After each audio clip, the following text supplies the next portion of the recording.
bother me with matching threads and buttons, with makeup, manicures, or polished silver. No time for cooking casseroles and sit-down dinner guests. I'm busy croning.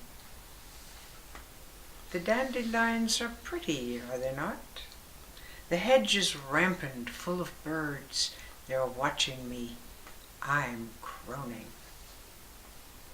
I root among the roots of trees. I hiss in the voice of rapids. I enter the shaman's cave and stir the ashes. I walk barefoot, tenderly, on the unexplored paths of my inner forest. I step gently into the mysterious nooks and crannies and wade in the shifting sands of knowing. There is a dark water lake, filled with the tears of children. I sit on its shores and sing lullabies until it sparkles. My pockets are full of seeds. I plant them wherever I see a crack in the cemented girdle of our mother. I ride the bloodstream of my life to where it joins the ocean of humanity and beyond to planetary seas.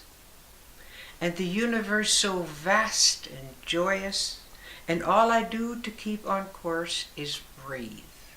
Breathe in, breathe out, with eyes wide open like a child. I'm croning. And when I'm done, when I emerge, all feathers bright and wings enormous, then I'll be flying.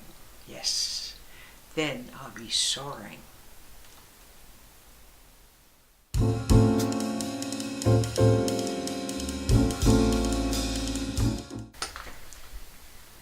Gentle hands. Gentle hands, not as a baby, not as a child, as a woman not enough, until now. Now I am held, in sleeping as in waking, embraced by the love of my life, long dead. He caresses my ears with the sound of waves and wind and laughter. He holds my face for the gentle touch of raindrops and tears. He shows me the beauty of bark, of a feather, dancing leaves, and cradles me in his breath. Now my petals are open to the sun. My seeds are ripe and ready.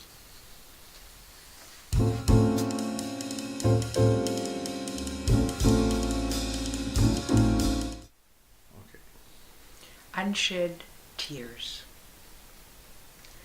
I never cried when the forget-me-nots disappeared, nor when my father stopped visiting at Christmas and I wasn't allowed to open his parcel.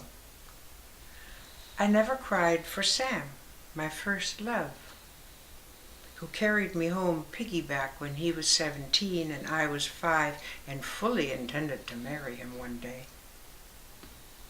I never cried when they said, "Killed in action," and his mother went mad with grief. I never cried when I was sent away to live in the children's home to wait, or when the kittens were taken from us because they didn't belong in a home. I didn't cry torn from one country after another, leaving best friends forever, pulled and pushed across continents, languages, landing willy-nilly and perched for years in expectations of another move.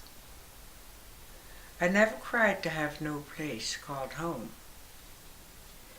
Mementos of my life fill every nook and cranny of my house. Hoarded, useless clutter. Every memento an unshed tear. Lately, I sit and weave, pulling together the strands of my life across the woof and warp of time, calling up names and following their threads. picking at the lint of memory.